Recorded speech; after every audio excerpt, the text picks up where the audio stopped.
Hello, hi. All right, okay. Welcome to business research method subject, and yeah, welcome. So today I'm going to explain on chapter 1, which is introduction to business research. Okay, let's move on. All right. Okay, throughout this chapter, you will know what is research, the objectives of research, and last but not least, types of research. Okay, what is research? Research refers to a search for knowledge. Research can also be defined as a scientific and systematic research for pertinent information on a specific topic. In fact, research is an art of scientific investigation. Okay, according to Advanced Learners Dictionary, okay, the meaning of research, it defines the research as a careful investigation or inquiry, especially through search for new facts in any branch of knowledge.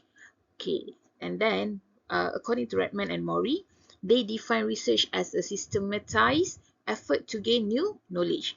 Okay, in short, research is what you're curious about, what you want to know.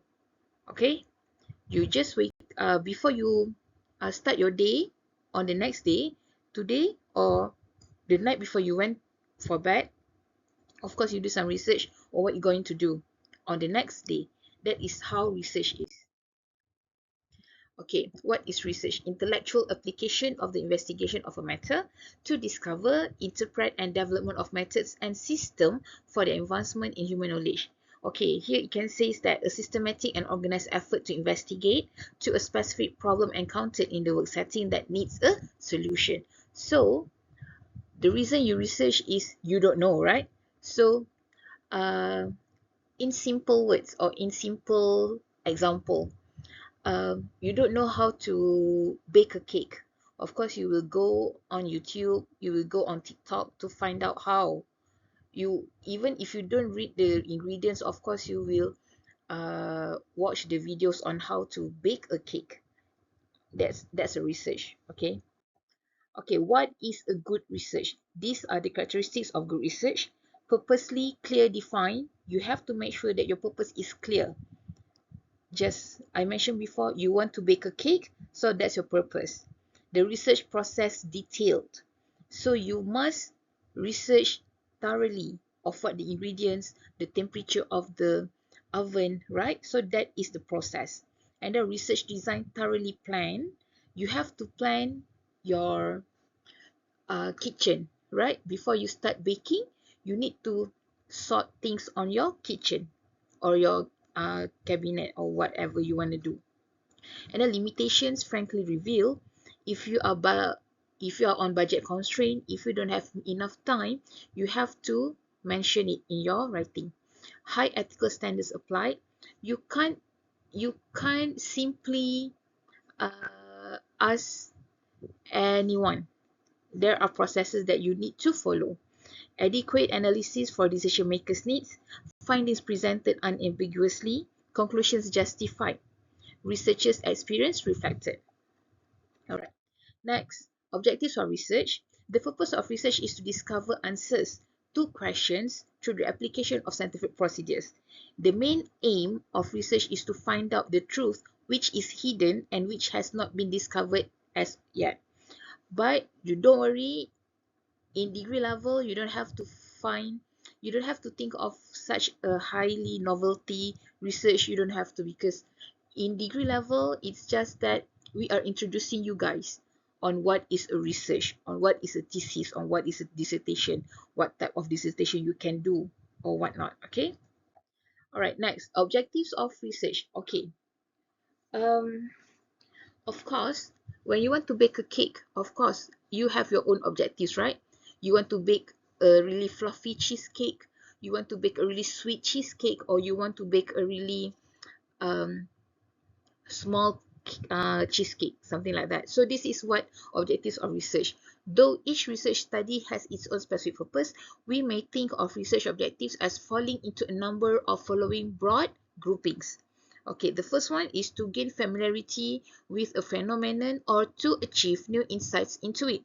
Studies with this object in view are termed as exploratory or formulative research studies. And then the next one is to portray accurately the characteristics of a particular individual, situation, or a group. This type of study is called descriptive research studies. And then to determine the frequency with which something occurs or with which it is associated with something else. This type of studies is usually, we call it as diagnostic research studies. And last but not least, to test a hypothesis of a causal relationship between variables. Such studies are known as hypothesis testing research studies. Alright, next. Okay, so in this slide, it shows types of research. Okay, we have 4 types of research: descriptive versus analytical, applied versus fundamental, conceptual versus empirical, and last but not least, of course, quantitative versus qualitative. Okay, please, it's just a typo. Okay, but trust me, it's quantitative versus qualitative. Right. Descriptive versus analytical. Descriptive research includes surveys and fact-finding inquiries of different kinds.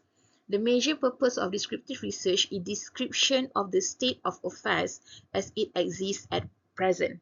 The main characteristic of this method is that the researcher has no control over the variables. He can only report what has happened or what is happening. Example given: frequency of shopping, preferences of people, or similar data. The methods of research utilized in descriptive research are survey methods of all kinds, including comparative and correlational methods.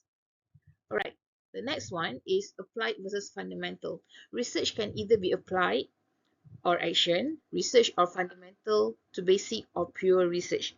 Applied research aims at finding a solution for an immediate problem facing a society or an industrial or business organization, whereas fundamental research is mainly concerned with generalizations and with the formulation of a theory. Gathering knowledge for knowledge's sake is termed pure or basic research.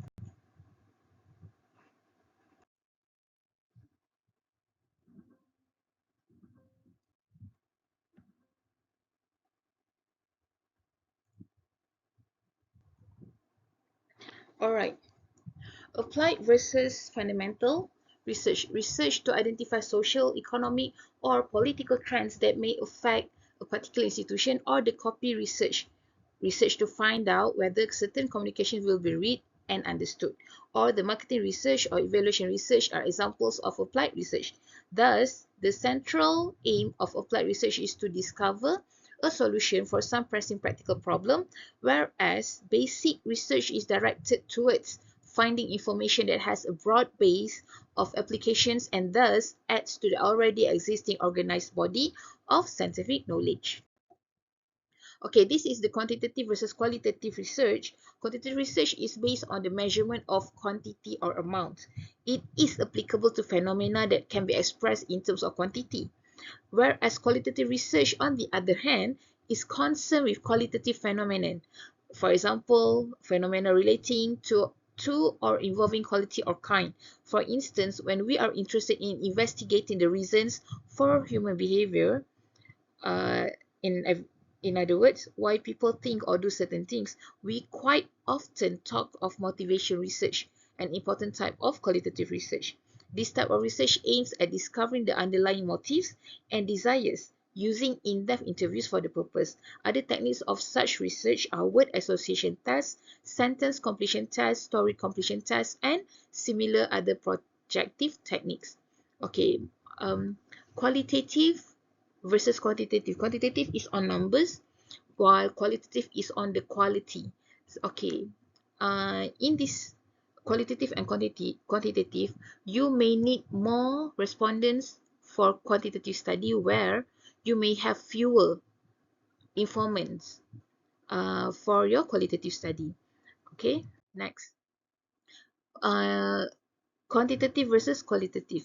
Attitude or opinion research. Research designed to find out how people feel or what they think about a particular subject or institution is also qualitative research. Qualitative research is especially important in the behavioral sciences, where the aim is to discover the underlying motives of human behavior. Through such research, we can analyze the various factors which motivate people to behave in a particular manner or which make people like or dislike a particular thing. Anyhow, qualitative may take a longer time compared to quantitative. Don't worry, you may find it later on the next chapter. All right, so this is the comparison of qualitative and quantitative. I believe you can just read it on yourself because it's really obvious over there. Okay, but don't forget to just beat me. All right. Okay, so conceptual versus empirical. Conceptual research is that related to some abstract ideas or theory. It is generally used by philosophers and thinkers to develop new concepts or to reinterpret existing ones. On the other hand, empirical research relies on experience or observation alone, often without due regard for system and theory. It is data-based research, coming up with conclusions which are capable of being verified by observation or experiment. We can also call it as experimental type of research.